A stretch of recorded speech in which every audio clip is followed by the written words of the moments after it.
It is the morning sports desk for Thursday, the 7th of March. I'm CJ Baumgartner. Corey Tackman's in the middle. Off to the far right of the screen is Zeke. He joins the morning sports desk, I believe, for the first time ever. So, hey, Zeke, welcome to the program. It's a big career moment for me today. You did it. I made the big time. Zeke, so tell us, for those who don't know, tell us a little bit about yourself. Sports fan.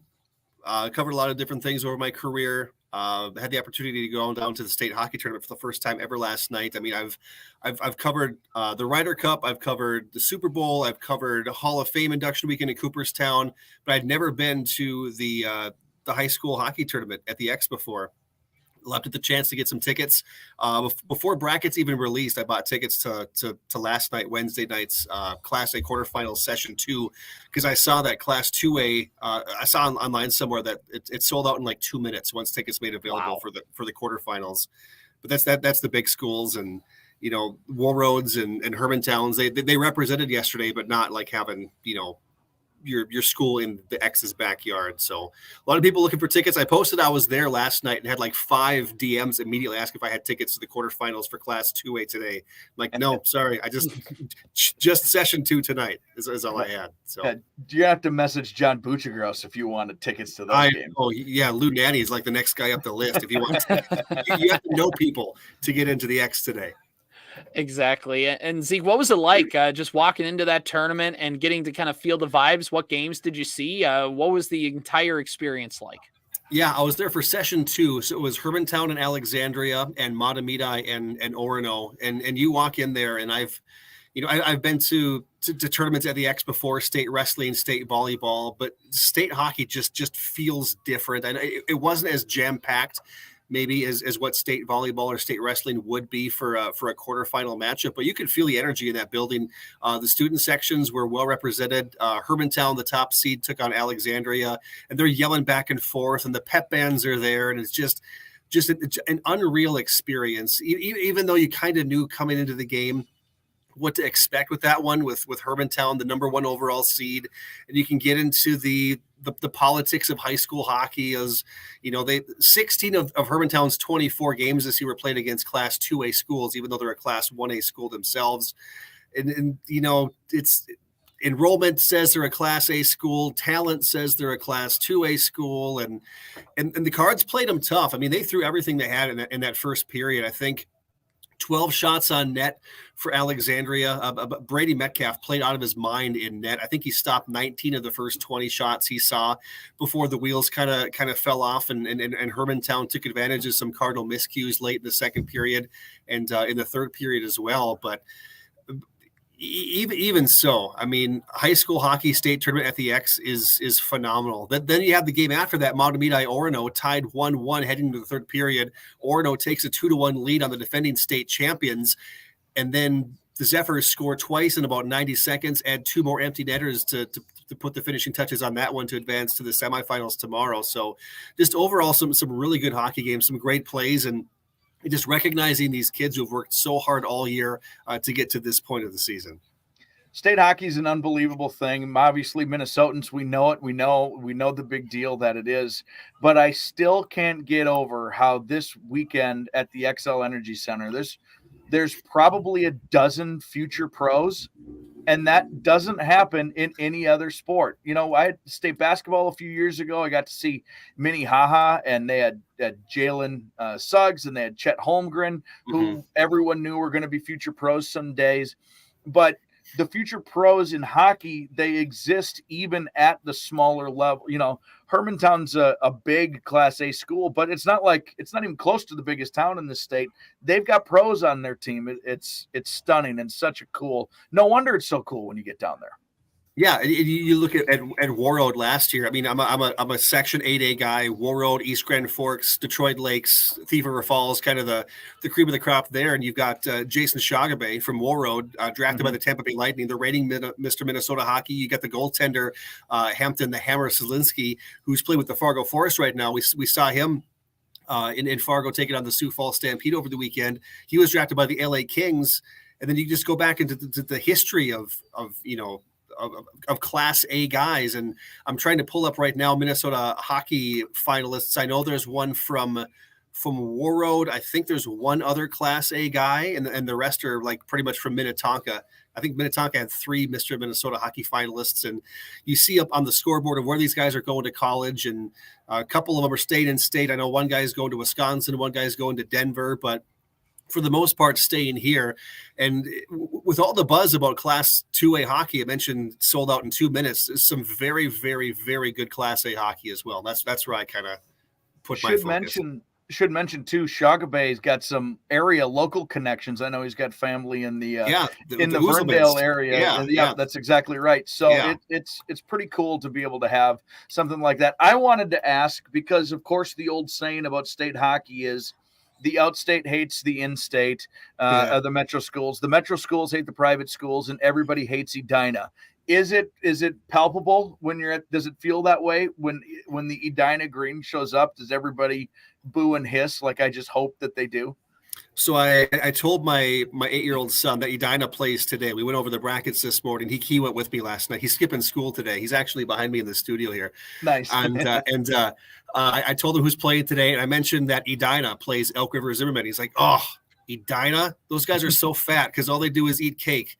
And it was that moment as a parent I knew that I had officially succeeded in every kind of parenting I knew I had to do. Is he knows that Edina, nobody likes Edina. Yeah. Yeah. Well, one time I was at a Minnesota Wild game, and they kind of had like one of those like, hey, stand up and cheer if you're from this part of the state, if you're from that part of the state. And then they had the Edina graphic, and then people kind of started to cheer, and then they like cut it off. They're like, nobody likes Edina. Yeah. And I'm like, oh my gosh, even the Minnesota Wild are in on it. There was a tournament in DL a couple weeks ago, and there's a little sailboat outside the Kent Freeman Arena, and Edina was here, and someone put an Edina sweater on the DL sailboat, and you thought murder had happened or something like that. It was unreal, the reaction there.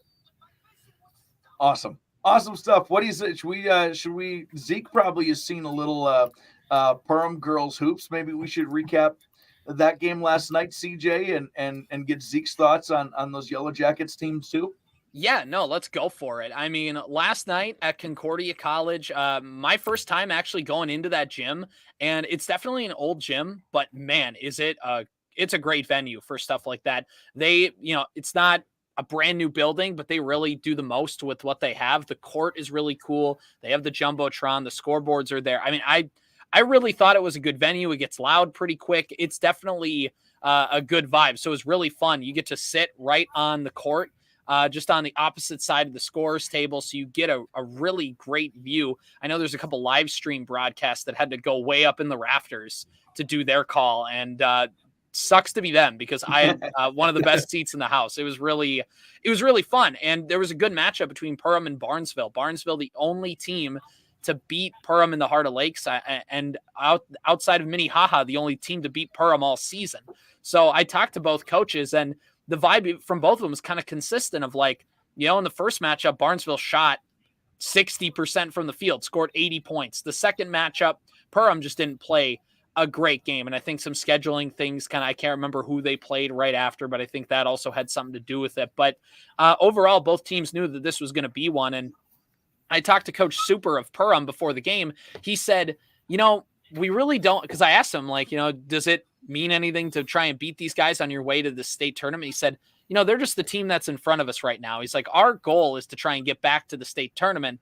And ideally, I think you would like to not only get to the state tournament, but try and avoid having to be a random draw to go play Providence Academy or one of those other schools. So that's kind of the thing that they're looking at. And Barnesville's the team that was in their way. I thought the game started out 2-2. And from that point on, Perham did not give up the lead for the rest of the ball game. Perham would jump out to 10, 13, even 15-point leads at some points in the ball game. And then Barnesville would all of a sudden go on a little run to where, it's back within 5. It's back within 3, even got it to within 1 at a certain spot in the game. But overall, Perham just was in control. Willow Thiel dropped 34 points in the ball game, just doing what she does. Mickelson had a really good game as well for Perham. And overall, they had, I think, a 5 second half from the 9-minute mark to the 4-minute mark where they didn't allow a single point to Barnesville, and that's what allowed them to kind of run away with this thing. So they're going to play Pelican Rapids on Friday, section title game. Yeah, and Pelican Rapids working that overtime magic their last handful of games. I think was it 3 overtimes? 3. Yeah, and then they needed overtime to beat Holly last night too. So we'll see how much they have left in the tank here in this tournament. And maybe you know this, Zeke. I haven't had a chance to see Holly play this year, but Holly, the 6 seed, they took out Monaga, the 3 seed. They pushed Pelican Rapids to overtime. They just must like to punch you in the mouth, would be my guess. They do. I haven't seen any Holly basketball this season as well, but knowing from watching them in the past, I mean, their coach likes to kind of renowned before the shot clock came in. People who played Holly very happy there's a shot clock now with Holly. So they've had to kind of reinvent their style of basketball, and it seems to be working. Yeah, they like to grind you to dust, is what it seems. Yeah. Well, Perham and Pelican Rapids, they'll play for the section championship tomorrow night, Friday night, back at Concordia. CJ is going to broadcast that section championship game, 6:45 pregame, 7 o'clock tip-off on the Superstation K106. That's tomorrow, but we've got games on our schedule tonight. CJ, you're on KWAD with Section 5A Boys Hoops. Yeah, I get a little rivalry in this one. It's Bertha Hewitt hosting Verndale. Bertha Hewitt, the 3 seed, Verndale, the 6 in Section 5A in the West subsection. Bertha Hewitt, we were just talking a little bit before we started. You know, it took him a few games. First-year head coach Austin Selvey took him a little bit to kind of get into that rhythm. Then about late December through mid January, I thought I've seen a lot of their games. My brother's a senior on that team. They played really nice basketball. They only really play 6, maybe 7 guys. Like, they're not super deep, but they got to play some kids maybe who are a little young, maybe still need another seasoning of JV, but they're like one nice bench player away from being a really nice team because they have the talent with Brady Rock as a sophomore. They have the talent with 2 seniors that they have starting in Kobe Hinsman and Preston Miller. I mean, they played really well. And talking with Coach Selvey earlier in the season, I said, kind of, what's that adjustment period been like? And he said, actually, it's been pretty quick because he coached those seniors in junior high when he was the junior high basketball coach. So it's been a pretty easy transition this year for them. Things have gotten a little kind of, as the season's gone on, just trying to kind of fight through the slog of the regular season. They've dropped a couple games I'm sure they would like back, but I think they'd always end up being this 3 seed in this spot. So, they wish they would have picked up a few wins here or there, they probably end up in this spot. But they get to host Verndale, and I've covered Verndale a couple times throughout the regular season.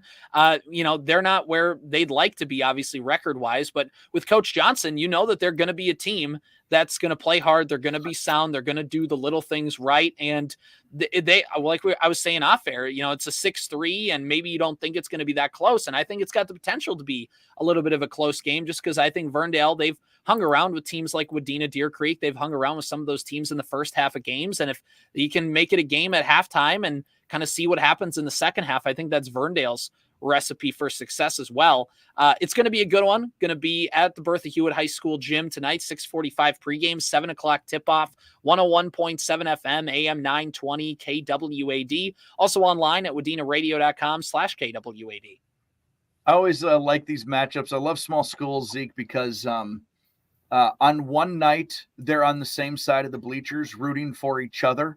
Just a week ago, Bertha Hewitt and Verndale were cheering for their wrestling teams, hand in hand, arm in arm, like the Who's in Whoville on Christmas morning. And now they're going to play on a Thursday night, and they're going to hate each other. The juxtaposition of those fan bases this time of year is really funny, I think. Right, just an emotional roller coaster. Because even was it last year, the year before, Bertha Hewitt Verndale went to state for baseball. So not just having that wrestling camaraderie, but also for baseball too. And you go from being best friends to having that mental mindset of, okay, now we have to switch, and I have to beat these guys. And it's weird stuff, but it's great small town basketball. I mean, as somebody who is a part of this, and I mean, it's funny because, I think that Bertha Hewitt and Verndale have a pretty good relationship as a co-op. And it's funny though, because when you get to football and when you get to basketball, the sports where they're not co-opted in, they're rivals. Like, they want to beat each other. They want the bragging rights. They want all of this stuff. It's really, really fun. And, Verndale obviously has had some like success throughout the playoffs the last few years. Bertha Hewitt, I think this is the first time they're hosting a Thursday night game since I was a junior in high school, since the last time Bertha Hewitt won the Park Region Conference. So they're a team that wants to kind of get back to it. I remember, even though Verndale's the 6 and Bertha's the 3, I remember my sophomore year, Verndale was the 2, Bertha Hewitt was the 7, and there was an upset there. So that it's a really, really fun rivalry, and anybody can win tonight. And I think that's what's going to make it a fun game. On the Superstation tonight, 6A boys basketball, Frazee at Henning. We've got a couple of mismatched Hornets who are going to go at it. The Green Hornets of Frazee and the Orange Hornets of Henning. Henning is the 1 seed. They're loaded and very, very good. Frazee below 500. But as it goes for the Frazee Hornets, and what I've gotten to know from them over the years, is they've always got a guy or two who, when that hoop opens up for them, you got to guard them across half court. So I look forward to seeing what can happen there and in these playoff games, but also that atmosphere in Henning. They celebrated and recognized 5 years. It's the 5-year anniversary of that state championship team. And they're very good again this year. So I think to have that extra motivation as a 1 seed again. 6A is loaded. 6A is always loaded. Their subsection is tough with Ada Borup on the same side. The other side is always really good. West Central's over there.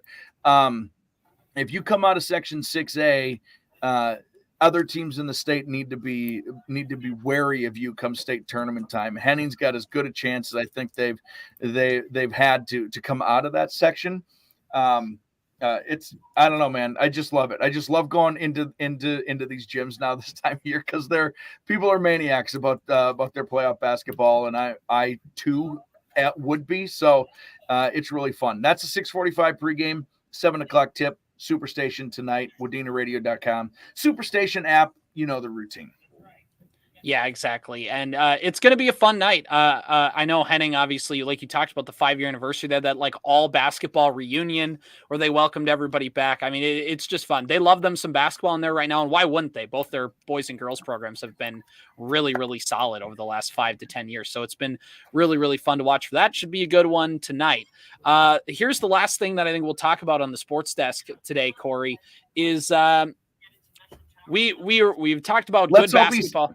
Let's all be sad together now, shall we? Yeah, we've talked about really fun things, happy things. Now let's bum each other out, because it's been too good in Minnesota sports. So the Minnesota Timberwolves announced earlier today that Karl Anthony Towns is out indefinitely with a meniscus injury. And Corey, how much did you cry on the air this morning? It stinks. It really stinks. He's been sneaky important defensively for them, not only because of his size and how big he makes them at the 4, but also because he's been working his tail off defensively to guard the 4. He's out of position defensively. He's been working really hard. He's their most consistent offensive player and offensive scorer. I think can be most easily relied upon to fill up the hoop a little bit. Even though he's also very clearly this year said, you know what, we will let this be Anthony Edwards' team. Those are some of those leadership things quietly that we always wanted from him. He was doing it this year, and you add this injury to what he had to deal with last year all of a sudden, and it is a huge, huge bummer to the rest of this season. Yeah, anytime you're losing 22, 8, and 3 a game, especially for a guy of his size that can hit from 3, he can score from inside. It's a huge deal. I'm remaining optimistic because at some point the bad stuff has to end for Minnesota sports, right? When I heard it was, you'd think when I heard it was a left knee, the first thought I thought was, oh, this happened to Jimmy Butler when Jimmy was here, tore his meniscus, missed some time, and was back for that playoff series against Houston. And so I don't know if it's as severe as that, or whether it's a size thing with Cat being 7 feet tall and maybe being a little more cautious with a knee injury like that with Cat. And I'm trying to look at this with a glass half full, because the Minnesota Wild are 8 points out of the playoffs, and how things are going. They're in Phoenix tonight, taking on a whole slew of former Wild guys, including Matt Dumba is down there. And I don't know. I'm trying to find happy things. It's state hockey tournament season. Have you guys heard that? State hockey is going on right now. If you need something to kind of, no, it's a bummer, especially tied with OKC now and all the press that they're getting of the turnaround that they've had with Shea and Chet and Denver right there. And the Clippers are good too. And the Wolves have been number one all season long and first division title since KG, Spreewell, and Cassell and Zerbiak and Hassel and all those guys were tearing it up, and that could come crumbling down very, very quick. We'll have to see how Gobert adjusts his offensive game. We'll have to see how Anthony Edwards steps up in that leadership void with Cat now gone, because this is going to be 100% his team. He can't be late to opening tips anymore and have Nickeil Alexander-Walker start in his place because he's off stretching his hammies in the tunnel and misses tip-off. That kind of stuff can't happen because this is 100% his team now. Right, exactly. It is moved now to Anthony Edwards' team, whether kind of de facto or de jure, it's his thing now. And the most interesting thing on the court, like you talked about, Zeke, is going to be offense. At least to a team that has playoff run aspirations, a team that legitimately has a finals winning defense. You need your offense doesn't need to be number one, but can it be top 6? Can it be top 7? Maybe even top 8? And it's just not quite there. And Karl-Anthony Towns, while Anthony Edwards has the higher ceiling, Karl-Anthony Towns is for sure the team's most consistent scorer and most consistent three-point shooter.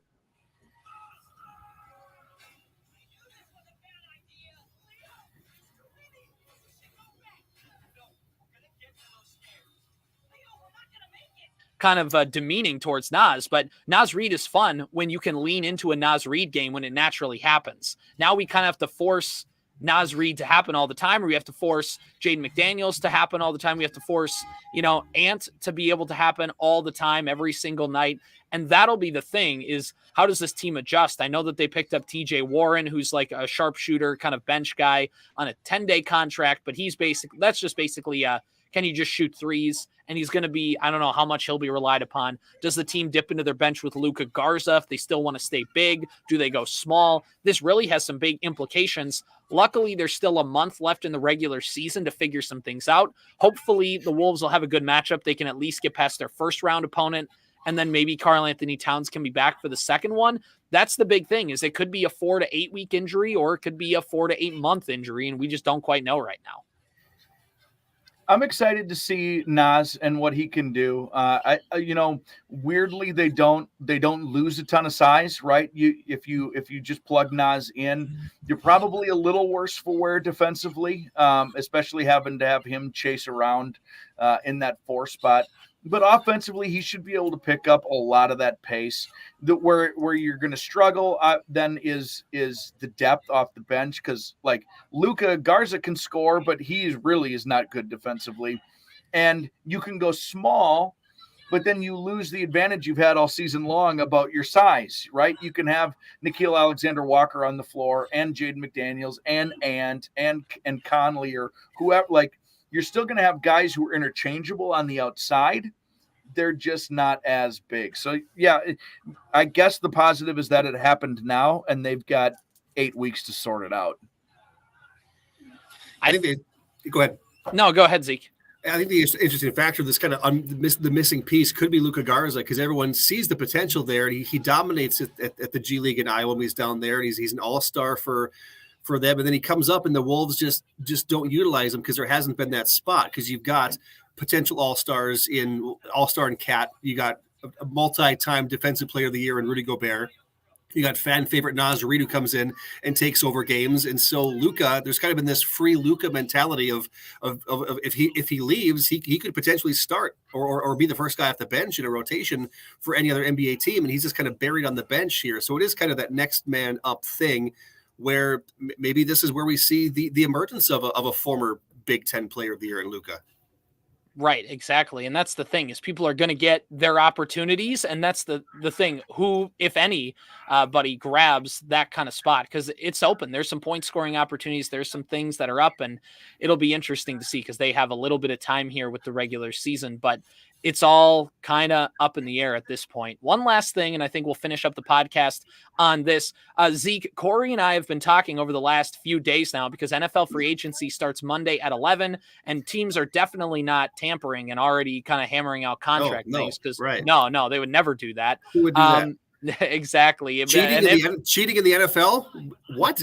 No, never. Never, ever. But if a team were to cheat, and maybe we're talking maybe like a team from Atlanta were to talk maybe to a certain potentially former Minnesota Vikings quarterback, Zeke, what are your odds that Kirk Cousins is the Vikings starting quarterback on Tuesday afternoon? I'd say, as much as I'm a Kirk lover, and I hate to see Kirk's time as a Viking end the way it did with the torn Achilles at Lambeau, but you've got the number one wide receiver in the NFL, and he's going to break the bank. And Kirk is good. Don't get me wrong. Kirk is good. He's perfect for this team, but kind of playing devil's advocate here. I would love to see Kirk Cousins finish his time in Minnesota and finish what he started. But you look at the other side. He's been here for 6 years. The Vikings have one playoff win. And I don't want to be the guy that talks about, the prime time Kirk and playoff Kirk, but the defense is atrocious. And if you want to utilize Justin Jefferson's time here and not waste him, if you want to re-sign him and not have the storyline every Monday morning be, oh, should the Vikings trade JJ? Is he wasted here in Minnesota with Jalen Hall throwing to him? I think there are other potential possibilities for the Vikings if they want to sign JJ to a long-term contract. You have JJ, you've got Addison, who's shown a lot of potential. I think he scored most touchdowns of rookie wide receivers. You've got TJ Hawkinson coming back eventually with that torn ACL. I don't know when he's scheduled to be back, but look at the running game needs to be fixed. Offensive line is okay. There's some holes there, but the defense is not great. You're going to lose Danielle Hunter in free agency. Harrison Smith, is he going to retire? Is he going to get traded? Is he going to stick around? What do you do with that piece? So I think by not re-signing Kirk Cousins, you can fill a lot of gaps on that defense, because you look at the way the NFC North is stacked right now. The freaking Packers are good again. They're the youngest team in the NFL. They're just going to keep getting better. The Detroit Lions, stacked offensively. Chicago Bears maybe get their franchise quarterback they've been looking for since Sid Luckman in the 1940s in Caleb Williams. If he's this generational guy everyone's talking about, you pair him in that offense, they've got some big pieces there.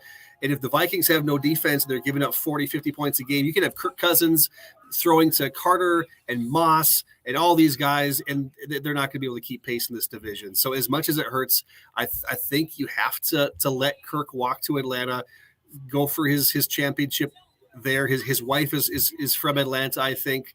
Let him ride off into the sunset, rebuild this defense, and do what's better for the team as a whole, and not just what's better for my poor Vikings fans' heart in seeing number 8 play for the Dirty Birds. Perfect. Yeah, I honestly, I couldn't have said it any better myself. So many emotions. You guys are ruining my Thursday. I want to be on the sports deck. We're going to talk about high school hockey. It's going to be super happy. You're ripping out my heart with Cat and Kirk. Guys. Hey, Zeke, opening day is less than 20 days away for the Twins. How about that? That's true. That's true. There we go. That's a little bit of optimism to end this on. This has been the morning sports desk for Thursday, March 7th. Thanks, Zeke, for hopping on the pod. You bet. Anytime, boys.